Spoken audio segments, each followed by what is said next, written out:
வணக்கம் நேயர்களே, இது அப்பல்லோ மருத்துவமனை வழங்கும் நலம் தரும் நல் மருத்துவம் நிகழ்ச்சி. இந்த நிகழ்ச்சியில் சிறப்பு விருந்தினர்களாக நம்மோடு இணைந்திருக்கிறார்கள் அப்பல்லோ மருத்துவமனையிலிருந்து டாக்டர் ஜலாலி மற்றும் டாக்டர் ரூபேஷ். வணக்கம் டாக்டர். வணக்கம் டாக்டர். டாக்டர், என்னுடைய கொஸ்டின் முதல்ல உங்கள் பக்கத்துலேருந்து வந்தது.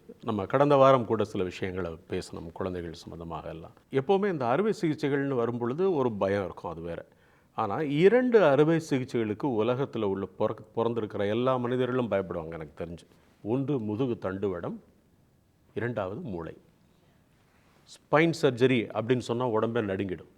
பிரெயின் சர்ஜரி அப்படின்னு சொன்னால் ஐயோ லைஃப் முடிஞ்சு போய்டும், உயிர் எழுதுகிற அளவுக்கு ஆயிரும். இது ரெண்டுமே உண்டு. ஆனால் இன்றைக்கி இருக்கக்கூடிய அட்வான்ஸ் ஸ்டேஜ், குறிப்பாக நான் உங்களுடைய சிவியை பார்த்தப்ப வெரி ரேரஸ்ட் பிரெயின் சர்ஜரிஸை நீங்கள் ஹேண்டில் பண்ணியிருக்கிறதா நான் பார்த்தேன்.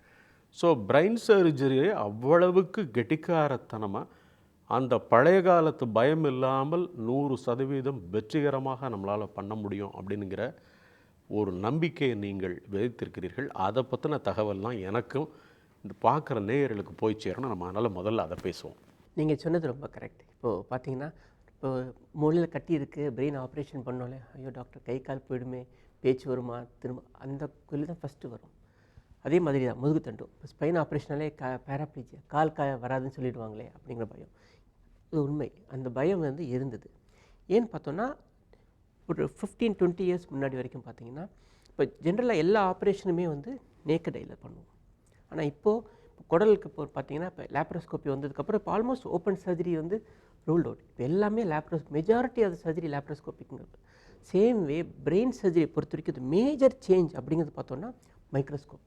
இப்போ நம்ம மூளைக்கு அடியில் ஒரு இடத்துக்கு போய் அந்த டியூமர் எடுக்கணும் அப்படிங்கிறதுனா, நம்ம மூளையை நார்மல் திறந்து பார்த்தா ஒன்றுமே இருக்குது, நார்மலாக இருக்கும்.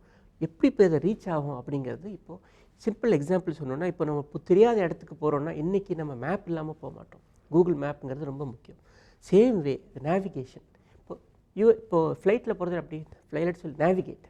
சேம் வே பிரெயினில் எந்த இடத்துக்கு எந்த மூளைக்கு போகணுன்னாலும் சரி, அந்த நேவிகேஷன் யூஸ் பண்ணி நம்ம துல்லியமாக எந்த இடத்துல போய் ரீச் பண்ணுறோங்கிறத ரீச் பண்ணலாம். 3வது விஷயம் நீங்கள் சொன்னீங்க, இப்போ இந்த பண்ணிகிட்டு இருக்கும்போது கை கால் போயிடுமா அப்படிங்கிறது பார்த்தோம்னா, அதுக்கு தான் இப்போது ரீசெண்டாக ஒரு 3-4 இயர்ஸ்க்குள்ளே இன்ட்ரா ஆப்ரேட்டிவ் நியூரோ மானிட்டரிங், அதாவது ஒவ்வொரு நரம்பு செயல்பாடும் ஆப்ரேஷன் பண்ணும்போதே நம்ம துல்லியமாக கண்டுபிடிச்சி டெஸ்ட் பண்ணிகிட்டே இருக்கலாம். இப்போ டெஸ்டரில் கரண்ட் வருது, எலக்ட்ரிஷியன் பண்ணுவாங்க, டெஸ்ட் வச்சு செக் பண்ணுவாங்க. அதே மாதிரி சிம்பிள் எக்ஸாம்பிள் சொல்கிறேன், ஒவ்வொரு நரம்பு கிட்டே நம்ம சர்ஜரி பண்ணும்போதும் அந்த டெஸ்ட், அதாவது சர்ஜரி பிரெயினில் நீங்கள் பண்ணுறீங்க, இந்த சர்ஜரி பண்ணுற நேரத்தில் பாதிப்புகள் எங்கே வரலாம்ங்கிறத நீங்கள் அசியூம் பண்ணிடுவீங்க. இந்த இடத்துக்கு பாதிப்பு வரலாம், இங்கே பாதிப்பு வரலாம், கையில் வரலாம், காலில் வரலாங்கிறத அசியூம் பண்ணிடுவீங்க. அந்த அசியூம் பண்ண இடத்த மார்க் பண்ணி அதை நீங்கள் மானிட்டர் பண்ணுவீங்க. சர்ஜரி நடந்துகிட்டு இருக்க நேரத்தில் இங்கே எதுவும் பிரச்சனை வந்துடக்கூடாதுங்கிறத நீங்கள் மானிட்டர் பண்ணிப்பீங்க. ஸோ அப்போ ஒரு பேஷண்ட்டை பொறுத்தளவில் எனக்கு அது நடந்துகிட்டு இருக்கும் பொழுது வேறு எதுவும் வந்துடாது அப்படிங்கிற ஒரு நம்பிக்கை இருக்குது. ஓகே, கோ ஹெட் டாக்டர். இன்னொன்று முக்கியமானது, இப்போல்லாம் முன்னாடி ஆப்ரேஷனால் மயக்க மருந்து கொடுத்து பண்ணுவோம், ஜென்ரல் அனஸ்தீசியா. இப்போ ஒன்றுமே தெரியாது பேஷண்ட்டுக்கு, ஆப்ரேஷன் பண்ணி முடிச்சு பார்த்தா கை கால் விளங்காமல் இருக்கும். அந்த மாதிரி ரிஸ்க் அவாய்ட் பண்ணுறதுக்கு சில முக்கியமான இடங்களில் அவே கிரேனியோட்டமி, அதாவது நீங்கள் கூட நான் ஒரு 3 வருஷத்துக்கு முன்னாடி கூட பார்த்தீங்க, குழந்தைக்கு கூட நான் அவே கிரேனியோட்டமி பண்ணியிருக்கோம். அதாவது ஆப்ரேஷன் பண்ணும்போது குழந்தைங்களுடைய சம்மதத்தோட குழந்தைங்களை பேச வச்சு, குழந்தைங்களை விளையாட வச்சு, குழந்தைங்களை கை கால் அசைக்க வச்சு, பெரியவங்களுக்கும் சரி. பெரியவங்களுக்கு ஈஸி, ஆனால் குழந்தைங்களுக்கு ரொம்ப கஷ்டம். பட் ஈவன் நாம் எக்ஸ்பீரியன்ஸில் அந்த குழந்தைங்களுக்கு கூட இந்த மாதிரி அவேக். ஸோ நம்ம பண்ணிகிட்டு இருக்கும்போதே இப்போ இந்த ஒரு கை நரம்பு கிட்ட அந்த ஒரு கட்டி இருக்குது, அந்த கட்டியை நம்ம எடுக்கணும் அப்படின்னா அந்த கட்டி எடுத்துகிட்டு இருக்கும்போதே அவங்க கை அசைச்சிட்டே இருப்பாங்க. ஸோ அந்த கை அசைவு குறையும்போது நமக்கு தெரியும், அந்த இடத்துல ரொம்ப கிரிட்டிக்கலான பொசிஷன். ஸோ அந்த இடத்த ஸ்டாப் பண்ணிவிடுவோம். மற்ற இடங்களுக்கு கொஞ்ச நேரம் கேப் பண்ணி திரும்ப உள்ள போய். ஸோ அந்த அவே கிரேனியோட்டமிங்கிறது இப்போது ஆல்ரெடி இருக்குது, பட் இப்போ நம்ம ஜென்ரலாக யூஸ் பண்ணுறோம். ஸோ நமக்கு கிட்டத்தட்ட ஒரு சேஃப். இப்போ பேஷண்ட்டோட எதிர்பார்ப்பு என்ன, பேஷண்ட் நல்லா அதே மாதிரி நல்லா நடந்து வெளியில் போகணும் அப்படிங்கிறது தான். ஃபஸ்ட்டு நம்ம you should assure the patient. நம்ம நம்பிக்கை கொடுத்தா தான் பேஷண்ட்டும் முன் வருவாங்க. டாக்டர்ஸ் நம்ம பயமுறுத்தணுன்னா அவங்களுக்கே நிறைய பயந்து போய் இருப்பாங்க. ஸோ ஆஸ் எ டாக்டர் என்னோட கடமை என்னென்னா, இப்போது இந்த கட்டிக்கு ஆப்ரேஷன் பண்ணி எடுத்தால் நல்ல சிறப்பான ட்ரீட்மெண்ட் அப்படின்னு நான் நம்பிக்கை வச்சுருக்கணும் ஃபஸ்ட்டு. அதை நான் பேஷண்ட்டோட கான்ஃபிடென்ஸை கெயின் பண்ணி, பேஷண்ட் இந்த மாதிரி டெக்னாலஜிலாம் இருக்குது, நீங்கள் தைரியமாக இந்த ஆப்ரேஷன் பண்ணிக்கலாம்னு சொல்லும்போது அவங்களுக்கு ஆட்டோமேட்டிக்காக அந்த அது ரொம்ப முக்கியம். பேஷண்ட்டோடைய அந்த கான்ஃபிடன்ஸ் லெவலும் very important for the healing. எத்தனை வருஷமாக இந்த சர்ஜரி நீங்கள் பண்ணிட்டுருக்கீங்க டாக்டர்? Almost 16 years. 16 இயர்ஸ். இப்போ இதனுடைய லேட்டஸ்ட் டெக்னாலஜி, இப்போ நீங்கள் சொன்ன இந்த விஷயங்கிற இந்த லேட்டஸ்ட் டெக்னாலஜியே 16 இயர்ஸாக பண்ணிட்டுருக்கீங்களா, இல்லை அதில் வேறு லேட்டஸ்ட் இருக்கா? அதில் ஒவ்வொரு இயர் இப்போ இந்த நியூரோ மானிட்டரிங்கிறது லாஸ்ட் 2 இயர்ஸ் 3 இயர்ஸாக தான் பண்ணிகிட்ருக்கோம். இப்போ நேவிகேஷனுங்கிறது லாஸ்ட் 4 இயர்ஸாக. அந்த டைங்கிறது ரொம்ப ஈஸன் வித்தின் 1 இயர்க்குள்ளே தான் அந்த மாதிரி தான் வந்துட்டுருக்கு. So we are evolving. இப்போ பார்த்தீங்கன்னா இப்போ அப்போலோ புரோட்டானில் இருந்த எங்களுடைய மைக்ரோஸ்கோப் கினிவோ அப்படிங்கிற மைக்ரோஸ்கோப் வந்து it is a world's best microscope as of now. இப்போ வந்து ஒரு 1 மில்லிமீட்டரோட நரம்பை வந்து சாதாரண மைக்ரோஸ்கோப் வந்து கிளியராக சொல்லாது. இது நம்ம அவ்வளோ ஜூம் பண்ணி 32 தடவை மேக்னிஃபை பண்ணி நமக்கு காமிக்கும். அப்போ ஒரு முடி மாதிரி இருக்க நரம்பு கூட நமக்கு ஒரு ரோப் மாதிரி இருக்கும். ஸோ அப்போ நம்ம அதை பாதுகாக்க வழி ஈஸியாக இருக்கும் நமக்கு. ஸோ இந்த இன்டெகிரேஷனால தான் இந்த சேஃப்டி ஆஃப் பிரெயின் சர்ஜரி ஸ்பைனுக்கும் சேம் தான். இப்போ சேம் மானிட்டரிங், நரம்பு மானிட்டரிங். இப்போ ஒவ்வொரு காலோட நரம்பு ஒவ்வொரு கையோட நரம்பு ஸ்பைன் சர்ஜரி பண்ணும்போது மானிட்டர் பண்ணிகிட்டே இருப்போம். இந்த டிவேவ் அப்படிங்கிறது ஒரு நியூ லெவல் ஆஃப் டெவலப்மெண்ட். கரெக்டாக நமக்கு தெரியும். ஈவன் ரொட்டீனாக மேப் பண்ணுறத விட அந்த வேவ் வச்சு பண்ணும்போது ஸ்பைனல் கார்டுக்குள்ளே இருக்கிற இப்போ பிரெயினை விட ஸ்பைனல் கார்டில் ரொம்ப சின்ன இடம், 1 சென்டிமீட்டருக்குள்ளே கட்டியே வந்து 3/4 சென்டிமீட்டர் இருக்கும். ஸோ நரம்பே வந்து ரொம்ப திண்ட் அவுட்டாக இருக்கும். அந்த மாதிரி நேரங்களில் இந்த சர்ஜரி பண்ணி சேஃபாக எடுக்கிறதுங்கிறது நியூரோ மானிட்டரிங் இல்லாமல் பண்ணுறது ரொம்ப ரிஸ்க். நியூரோ மானிட்டரிங் இப்போ தான் அப்கமிங் வந்துட்டுருக்கு, நிறைய சென்டரில் வர ஆரம்பிச்சிருச்சு. அந்த இருக்கும்போது நமக்கும் கான்ஃபிடென்ஸ், ஓகே நம்ம வந்து சர்ஜரி சேஃபாக பண்ணிகிட்ருக்கோம், அந்த கான்ஃபிடன்ஸ் நமக்குமே இருக்கும். இல்லைனா பயந்து போய் கொஞ்சம் கட்டி விட்டுட்டு வந்துடுவோம், இந்த கட்டி சரியாக வராது, நமக்கு பேஷண்ட் கால் போயிடும் அப்படிங்கிறது பயம். இந்த மானிட்டரிங் இருக்கிறதுனால இப்போ சர்ஜன்ஸ்க்குமே அந்த கான்ஃபிடன்ஸ் நல்லா இருக்குது. ஸோ வி ஆல்சோ அதே same it is translated to the patient outcome. Apollo மருத்துவமனை வழங்கும் நலம் தரும் நல் மருத்துவம் நிகழ்ச்சியில் டாக்டர் ஜலாலி மற்றும் ரூபேஷ் அவங்களோட பேசிக்கிட்டு இருக்கோம். கேன்சர் ட்ரீட்மெண்ட்டில் உலகத்தில் இப்படிப்பட்ட விஷயங்கள்லாம் நம்ம ஊரில் கூட இருக்கா அப்படின்னு சொல்லக்கூடிய அளவுக்கு நிறைய தகவல்கள் நம்மளோட அவங்க பகிர்ந்துக்கிட்டு இருக்காங்க. இன்னும் தொடர்ந்து பேசுவோம் விளம்பர இடைவேளைக்கு பிறகு. வயசானவங்களுக்கு ஏற்கனவே அவங்க இவ்வளவு மாத்திரைகளை சாப்பிட்டுட்டு இருக்கும் பொழுது இந்த ஒரு சர்ஜரியை பண்ணதுக்கப்புறம் திருப்பி ஸ்டீராய்டு மாத்திரைகள் அப்படிங்கிறது ஃபர்தர் காம்ப்ளிகேஷன்ஸில் கொண்டு போய் விடாதா? இப்போ பிரெயின் வீக்கமாக ஆரம்பிச்சது ட்ரீட்மெண்ட் கொடுக்கும்போது வேறு வழி கிடையாது. ஏன்னா நிறைய பிரச்சனைகள் வரும். அதை ப்ரிவென்ட் பண்ணுறதுக்கு நம்ம வந்து ஸ்டீராய்டு மாத்திரையை கொடுப்போம். ஸோ ஸ்டீராய்டு மாத்திரை நிறைய தேவைப்படும் டோஸ். அப்போலோ மருத்துவமனை வழங்கும் நலம் தரும் நல் மருத்துவம் நிகழ்ச்சி தொடர்கிறது. டாக்டர் ஜலாலி மற்றும் ரூபேஷ் அவங்களோட பேசிக்கிட்டு இருக்கோம். பேசுகிறதுக்கு இன்னும் நிறைய விஷயங்கள் இருக்குது, தொடர்ந்து பேசலாம். Doctor, coming to the point you. As far proton is concerned, children's problems, cancer for children, and especially a few kind of cancers identified as hereditary. So, most of the people are thinking that these hereditary cancers cannot be cured or very difficult to cure. So, proton is a special machine for these kind of things. Is there a possibility of completely curing the hereditary cancer first, and then I want to ask about the children's area. So I'll take the children first. It's a very good question, and I'll talk first about the brain tumors. Now, brain tumor is very interesting because you get tumors right at very infancy, literally as a newborn, in the childhood, in the adolescent, when the person is growing up, adulthood, and the old age. It's one of the few branches where you see the whole spectrum. Do you know how many types of brain tumors are there? 120 to 140 types of brain tumors. Only for the children or No, common? no, for the entire population. So it's very difficult, it's a very wide subject. People do not know, or I have to tell all of the viewers that among the children, brain tumors are the commonest cancers. It used to be blood cancer, leukemia, and nowadays it is brain tumor is the commonest cancer. However, 70 to 80% of the tumors of the children, even if they are malignant tumors, cancerous tumors, they can be completely cured. And when I say complete cure, I mean they will live 70, 80, 90 years of life as any of us. However, as my viewers can understand, it needs a very great orchestration, it needs a great synergy, it needs a great collaboration between the early diagnosis, the MRI specialist, neurosurgeon, fantastic neurosurgeon you need with the skill and the expertise. You need an oncologist like us who will deliver the right amount of treatment, whether it is radiation, proton beam therapy, different types of chemotherapies that you have to do. And also very, very important, the role of the family member, the caregiver, the teachers, the whole holistic lifestyle, if you can combine all this under one umbrella, which is our dream in Apollo Proton Cancer Center, that every childhood brain tumor, or for that matter, every cancer patient who comes to Taramani for the Apollo Proton Cancer Center, we view it not only to cure that person now, we want to cure him forever. And not only for the cure that that person lives long, but also lives well, such that there is very minimal side effects. So people have this feeling that, oh, brain tumor, that means nothing can be done. So nowadays it is tremendously changing, and childhood brain tumors is a classic example where with the right amount of technology, skill, expertise and collaboration, you can cure a vast number of patients and also make them completely fruitful individuals to the society.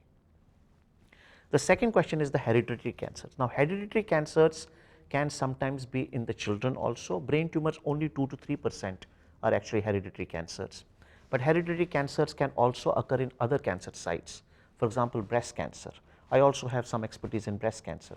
So if there is a lady who has a breast cancer, the incidence or the risk of having in a sibling or a mother or a daughter is slightly high, and there are particular genetic mutations called BRCA1 and BRCA2 where we identify what is the risk of that person family, and you run a genetics clinic such that you can alter the lifestyle in some of these patients, do a very early screening such that the people can detect early.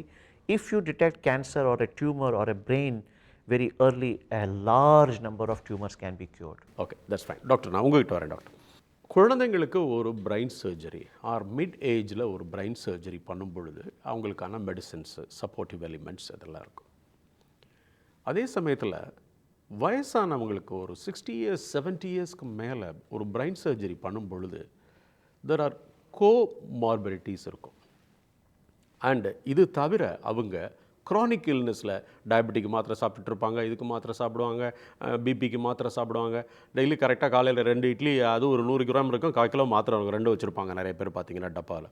So இந்த மாதிரி மாத்திரைகளை சாப்பிட்டு பழகிட்டோம் நம்ம. இவங்க இந்த மாத்திரையை சாப்பிட்டதுக்கப்புறம் கேன்சருக்கோ அல்லது மூளையில் உள்ள கட்டிக்கோ கொடுக்கப்படுகிற மாத்திரைகள் பெரும்பாலும் ஸ்டீராய்டு தொடர்பானவைங்கிற கருத்து இருக்குது. ஸோ ஸ்டீராய்டு அப்படிங்கிற ஒரு விஷயத்தை ரெண்டாக பார்க்குறாங்க. ஒன் சர்டன் பாயிண்டில் ஸ்டீராய்டு இஸ் ஆல்சோ குட் அப்படின்னு சொல்கிறது உண்டு. அனதர் சர்டன் பாயிண்டில் நோ ஸ்டீராய்டு அப்படின்னு சொல்கிறது உண்டு. ஸோ கேன்சரை பொறுத்தளவில் எல்லாருக்கும் தெரிஞ்சது steroid is not good, but there is no other go அப்படின்னு சொல்கிறாங்க. நான் என்னோட கொஸ்டின் எங்கே வருது இதில் அப்படின்னா, வயசானவங்களுக்கு ஏற்கனவே அவங்க இவ்வளவு மாத்திரைகளை சாப்பிட்டுட்டு இருக்கும் பொழுது இந்த ஒரு சர்ஜரியை பண்ணதுக்கப்புறம் திருப்பி ஸ்டீராய்டு மாத்திரைகள் அப்படிங்கிறது அவங்களுக்கான லைஃப்பை எந்த அளவு கம்ஃபர்ட்டாக லீட் பண்ணும் அல்லது ஃபர்தர் காம்ப்ளிகேஷன்ஸில் கொண்டு போய் விடாதா? Very good question. ஸோ ஸ்டீராய்ட்ஸுங்கிறது நீங்கள் சொல்கிற மாதிரி it's a part and parcel of brain tumours அப்படின்னு. முன்னாடிலாம் பார்த்தீங்கன்னா ஒரு கட்டி இருக்கும், அந்த கட்டியை வந்து பயாப்சி. இப்போ எப்படின்னா நம்ம வந்து ஒரு மரம் வளர்ந்துருக்கு பிரெயினில், அந்த மரத்தை கட் பண்ணுறோமா இல்லை ஜஸ்ட் வேரோடு எடுக்கிறோமா இல்லை ஒரு கிளையை மட்டும் எடுக்கிறோமா?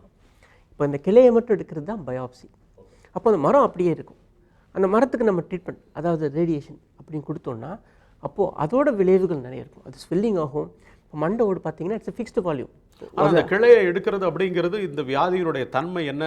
நான் இப்படி புரிஞ்சுக்கிறேன் டாக்டர், தான் எல்லாரும் வியூவர்ஸ்க்காக கேட்டுக்கிறேன். நீங்கள் இந்த கிளையை எடுக்கிறதுன்னு சொல்கிறது, ஒருவேளை இந்த கிளையில் உள்ள பிரச்சனையை மூலமாக வேரோட மரத்தையே எடுக்கணுமா அல்லது மரத்தை மட்டும் அறுக்கணுமா அல்லது கிளையை மட்டும் வெட்டணுமான்னு புரிஞ்சுக்கிறதுக்காக மட்டும்தான் நீங்கள் கிளையை எடுக்கிறீங்க. That is biopsy, correct? Okay, right. ப்ரீவியஸாக பெரும்பாலான சமயங்களில் வெறும் கிளையை தான் எடுத்துட்டு, இப்போ சொன்னேன் இல்லையா, இப்போ ஆப்ரேஷன் பண்ணி எடுத்தால் கை போயிடும், அந்த ஒரு பயத்தினால நிறைய இடத்துல அந்த பயாப்சி அந்த கிளையை மட்டும் எடுத்துகிட்டு அதுக்கு நம்ம ட்ரீட்மெண்ட் கொடுக்குறது.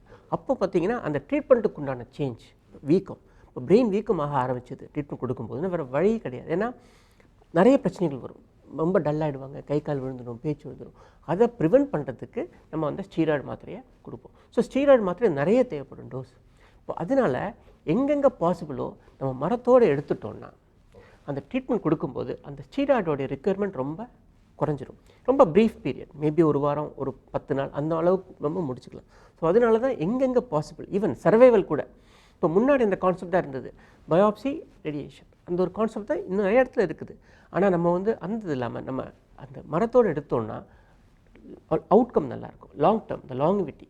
அட் த சேம் டைம் ஸ்டீராய்டோட குறைபாடும் கம்மியாக இருக்கும். ஸோ அதனால் எங்கெங்கே பாசிபிளோ we try to cut the tree if possible along with the root. May not be possible நிறைய நேரங்களில். அந்த விதைகளுக்காக தான் அந்த ரேடியேஷன். ஸோ நம்ம மரத்தை எடுத்துகிட்டு அந்த விதைகளுக்கு மட்டும் நம்ம ரேடியேஷன் கொடுத்தோம்னா அது எஃபெக்ட் ரொம்ப நல்லாயிருக்கும். At the same time longevity, steroid குறைபாடு எல்லாமே வந்து நம்ம குறைஞ்சிருக்கும். பேசுறதுக்கு இன்னும் நிறைய இருக்குது. இடைவேளைக்கு பிறகு தொடரலாம். இது அப்போலோ மருத்துவமனை வழங்கும் நலம் தரும் நல் மருத்துவம். இந்த பிரைன் டியூமர் அப்படியே விட்டுட்டாங்கன்னா என்ன நடக்கும் டாக்டர்? ஒரு கிரேட் 4 டியூமர் ட்ரீட்மெண்ட்டே கொடுக்கலன்னா 2 மாதம் மேக்ஸிமம் 3 மாதம் அவ்வளோதான். அவ்வளோதான் அதோட. ஸோ அந்த கிரேடு பொறுத்து எங்களுக்கு முன்னாடி அவங்களே கூகுளில் சர்ச் பண்ணிவிட்டு அவங்களே ஒரு ஐடியாவோட தான் they come to us. So it is our duty to counsel them in the right way so that they get the appropriate treatment. Apollo மருத்துவமனை வழங்கும் நலம் தரும் நல் மருத்துவம் நிகழ்ச்சி தொடர்கிறது. My question is this doctor, always whatever the problem like these kind of cancers, not only this kind of cancers, even disease like cancers, doctors always used to say one thing first: if it detects early, we can cure more. Yes, this is a mantra, we do agree with that, but at the same time we don't know what's going on. So how a treatment, a kind of like proton or any other treatments, what level, so the cancer grown to level A or B or C or D or the last stage, we have stages on that, right? Yes, It is not in the first stage, it's a third stage or the fourth stage. Even if it is on that stage also, can it be cured? Yes, it can be. So there are two aspects to the questions. First of all, early cancer, obviously many people can cure throughout the world. Actually, it is the intermediate stage, that's why I use the word challenging cancer sites. Even if it is late stage 1, stage 2, stage 3, if you do it properly and it has a favorable biological profile. Nowadays, it is not only important for cancer to have a stage where it has spread to the other parts of the body. Each cancer has a unique mutation inside the genes and what is called personalized therapy. Not one stage 1 will be like one stage other person, or stage 2 will be other stage. So we have identified even in stage 4, if they have a favorable molecular profile, we have a genetic tumor board, we identify the mutational load, we identify what is called personalized therapy, not one size fits all, customized to that genome of the cancer cell. And there we have achieved remarkable success. That is one part. Not in all, of course, we still have mountains to climb, but there's a tremendous amount of better outcomes as compared to say 10 years ago. Now, brain tumors generally do not go to other parts of the body. Therefore, we do not use the word stage. It still remains in the brain or sometimes can go to the spine. There we use grades, grade 1, grade 2, grade 3 and grade 4. Grade 1 and sometimes grade 2 and also benign tumors of the brain have a success rate of more than 90 to 100%. And there, but it needs, I cannot say everyone can achieve that, but you need that. It's like an orchestra. It's like, Ilayaraja doing that beautiful harmony of the music, that if you do and with the right amount of sensitivity, you can achieve remarkable success. And that is the mantra which guides us. Now, in sometimes advanced grade 3s and grade 4s, there is a grade 3 tumor called oligodendroglioma. It's a common tumor in adults. Previously, 1.5, 2, 3 years was the average survival in grade 3 and grade 4. A grade 3 oligo, if you operate well, we give the proper treatment, the average survival is now more than 20 to 30 years in those cases. So we are viewing as if it is anywhere in the world which has the right amount of expertise and the infrastructure and the culture, whichever stage it may be, we view it. Of course, it does not mean that you have now these techniques, you will be a little bit complacent. You still have to be early stage, and there are some cancers which still cannot be cured, so there is still a lot of work to be done, but things are definitely much better than were there say about 10-20 years ago. So நான் நீங்கள் சொன்னதை எப்படி வியூவர்ஸ்க்காக புரிஞ்சுக்கிட்டேன்னா doctor, இந்த மாதிரி விஷயங்களில் surgery is possible, cure is possible. As far proton is concern, adding this a quality life also possible. Excellent. இதுதான் நீங்கள் சொல்ல வர்றீங்க. Very good, very good. Okay, that's fine. Doctor, நான் உங்ககிட்ட வரேன் டாக்டர். ஒரு பிரைன் சர்ஜரி பண்ணிட்டீங்க நீங்கள் அப்படின்னா அவங்க லைஃப் முழுக்க அந்த மாத்திரையை சாப்பிட்டே ஆகணுமா? ஒரு கிரானிக் இல்னஸ்க்கு ஏற்கனவே சாப்பிட்றது மாதிரி, அல்லது ஒரு குறிப்பிட்ட பீரியடு வரைக்கும் சாப்பிடணுமா? ஏன்னா சைக்கியாட்டிஸ், கேன்சர், இந்த மாதிரி ஒரு 4-5 விஷயங்கள் எடுத்துக்கிட்டிங்கன்னா வாழ்நாள் பூரா மாத்திரை சாப்பிடணுங்கிறத எல்லார் மைண்ட்லேயும் அவங்களே எழுதி வச்சுருக்காங்க. டாக்டர்ஸ் கூட சொல்கிறதில்ல, போகும்போதே அவங்க முடிவு பண்ணிட்டு போயிடுவாங்க, இதில் இன்னும் 20 வருஷம் மாத்திரை சாப்பிடணும் அப்படின்னு. ஸோ அதில் இருந்து நம்ம விலகி நிற்கிறோமா, அல்லது தீஸ் லேட்டஸ்ட் டெக்னாலஜி நமக்கு இப்போ இஸ் அன் அட்வான்டேஜ், இந்த மாத்திரை இவ்வளோ நாள் சாப்பிட்டா போதுமானது, பிகாஸ் இட்ஸ் ஸ்டீராய்டு, அதுக்கு மேலே வேண்டாம் இது அப்படிங்கிற அளவுக்கு குறைச்சிட்டோமா நம்ம? கண்டிப்பாக சொன்னேன் இல்லையா, இப்போ ஸ்டீராய்ட்ஸ் நாங்கள் 1 வாரம் 10 நாளுக்கு மேலே கொடுக்கறது கிடையாது, குறைச்சிரும். இன்னும் முக்கியமான 2வது மாத்திரை என்ன நாங்கள் கொடுக்குறோம் அப்படின்னா ஃபிட்ஸ். இப்போ எனி பிரெயின் டியூமர் எடுத்ததுக்கப்புறம் அவங்க ப்ரெசன்டேஷனே ஃபிட்ஸாக இருக்கும். நிறைய பேருக்கு ஃபிட்ஸ்னால தான் கண்டுபிடிச்சி வருவாங்க பிரெயின் டியூமர் அப்படிங்கிறது. ஸோ அந்த மாதிரி ஈவன் டியூமர் எடுத்ததுக்கப்புறமும் கூட அந்த ஒரு ரிஸ்க் இருக்கும், இந்த ஃபிட்ஸ் வராமல் இருக்கிறதுக்கு வி கிவ் சம் மெடிகேஷன். ஆனால் அது லைஃப் லாங் கிடையாது. ஜென்ரல் மேக்ஸிமம் பார்த்தீங்கன்னா 6 monthsலேருந்து 1 year 2 year ஒரு இஇஜி செக் பண்ணி பார்த்துட்டு அந்த எபிலெப்டிஃபார்ம் ஆக்டிவிட்டி, அந்த எலக்ட்ரிக்கல் டிஸ்சார்ஜ் பிரெயினில் இல்லைன்னா படிப்படியாக அந்த மாத்திரைகளை குறைச்சிரும். இப்போ பார்த்தீங்கன்னா உங்களுக்கு பிரெயின் டியூமர் சர்ஜரிக்கு அப்புறம் பெரும்பாலான சமயங்களில் இதுக்குன்னு மாத்திரைகள் சாப்பிட வேண்டிய அவசியம் நிறைய பேருக்கு இருக்காது. ஓகே, இந்த பிரைன் டியூமரை அப்படியே விட்டுட்டாங்கன்னா என்ன நடக்கும் டாக்டர்? நிறைய பேருக்கு அது தெரியாமல் இருக்கும். ஏன்னா பிரைன் டியூமர் அப்படிங்கிறது ஒரு சிம்டம்னால கண்டுபிடிச்சிருக்கக்கூடிய ஒரு விஷயமா இல்லை. Of course most of the disease it is like that. Without any symptom, எனக்கு தெரியாது சார், இப்படி திடீர்னு நடந்தது சார், கூட்டு வந்தோம் சார், பார்த்தாதுன்னு சொல்கிறாங்க சார் அப்படின்னு சொல்கிறவங்க தான் நிறையா. Yes, it is practical. So brain டியூமரை அப்படியே நீங்கள் விட்டுட்டிங்கன்னா என்ன நடக்கும்? பிரெயின் டியூமர் நம்மளோட பாதிப்பு என்ன கொடுக்க போகுது? இப்போ 2 பார்த்தீங்கன்னா சார் சொன்ன மாதிரி கிரேடிங். இப்போ கிரேட் 1 அப்படின்னா அந்த கட்டி வந்து பெருசு வளர்கிறதுக்கு டைம் எடுக்கும். ஆனால் அது முக்கியமான இடத்துல இருந்தோன்னா இப்போ கண் பார்வை, இப்போ கரெக்டான நேரத்தில் நம்ம போகலன்னா அந்த கண் பார்வை போயிடுச்சுன்னா, ஸோ அப்புறம் நம்ம கண் பார்வை இழந்து வந்து நம்ம சர்ஜரி பண்ணாலும் கண் திரும்ப வராது. ஸோ லைஃப் லாங் அவங்க பிளைண்டாகவே இருக்கக்கூடிய சூழ்நிலை ஏற்படும். இது ஒன்று. இன்னொன்று வந்து கிரேட். இப்போ நீங்கள் பார்த்தீங்கன்னா இப்போ கிரேட் 4 டியூமர் ஒன்றுமே பண்ணாமல் ஒருத்தங்க கொண்டு வராங்க, சார் ஒரு 70 வயசு ஆகிடுச்சு, கண்டிப்பாக ஆப்ரேஷன் பண்ணணுமா அப்படின்னா, எஸ், எதுவுமே பண்ணலைன்னா 2 மாதம். ஒரு கிரேட் 4 டியூமர் ட்ரீட்மெண்ட்டே கொடுக்கலன்னா 2 மாதம், மேக்ஸிமம் 3 மாதம், அவ்வளோதான் அதோட இருக்கும். ஸோ அந்த கிரேடு பொறுத்து ஸ்கேன்லேயே நம்ம கண்டுபிடிச்சிடலாம் இது வந்து என்ன மாதிரி கிரேடு, நல்ல கிரேடு. ஸோ ஹை கிரேட் ஒரு 70 வயசுக்கு மேலே வராங்க, நிறைய கோமார்பிட்டிஸ் இருக்குது, ஃபேமிலி வில்லிங் இல்லை அப்படின்னா we counsel the family. So உங்களுடைய டார்கெட் என்ன, உங்களுடைய what is your expectation out of him அப்படிங்கிறத அவரோட கன்சிடரிங் அவரோட கோமார்பிட் இல்னஸ் பற்றி we counsel the family. Some family என்னென்னா, சரி என்னன்னு பரவாயில்ல சார், அவர் எங்கள் வீட்டில் ஒருத்தராக இருக்கணும் அப்படிங்கிற அந்த மாதிரி நிறைய ஃபேமிலிஸ் இருக்காங்க. Because is a very important person for our family.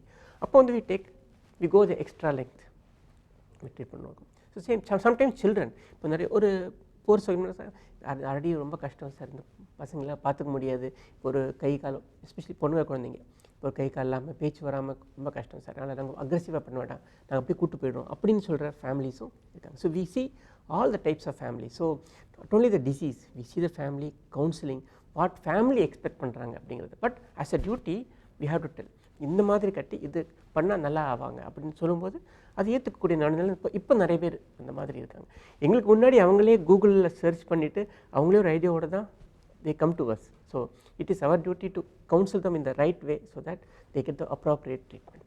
மக்களுடைய எதிர்பார்ப்பு, நோயாளிகளுடைய எதிர்பார்ப்பு, ஐ டோன்ட் worry, நான் எத்தனை வருஷம் இருக்கிறேங்கிறது இல்லை, அத்தனை இருக்கிற வருஷம் நான் சந்தோஷமாக இருக்கணும், யாருக்கும் தொந்தரவு இல்லாமல் இருக்கணும், திஸ் இஸ் லைஃப், இதுக்கு எனக்கு நீங்கள் என்ன பண்ணுவீங்க டாக்டர் அப்படிங்கிற கேள்வி. அந்த கேள்விக்கு நீங்கள் 2 பேருமே அற்புதமாக அழகாக இன்றைக்கி இருக்கிற அப்டேட்டட் ட்ரீட்மெண்ட்ஸில் மிகுந்த நம்பிக்கை தரக்கூடிய விஷயங்களை எங்களோட பகிர்ந்துக்கிட்டீங்க. இந்த நிகழ்ச்சியில் கலந்துக்கிட்டதுக்கு மிக்க நன்றி டாக்டர், உங்களுக்கு மிக்க நன்றி. தேங்க்யூ. உங்கள் கேள்விகளை நீங்கள் அனுப்ப வேண்டிய மின்னஞ்சல் முகவரி myDoctor@apollohospitals.com. தொலைபேசி எண் 04440401066. மீண்டும் மற்றொரு நிகழ்ச்சியில் இணைவோம். நன்றி, வணக்கம்.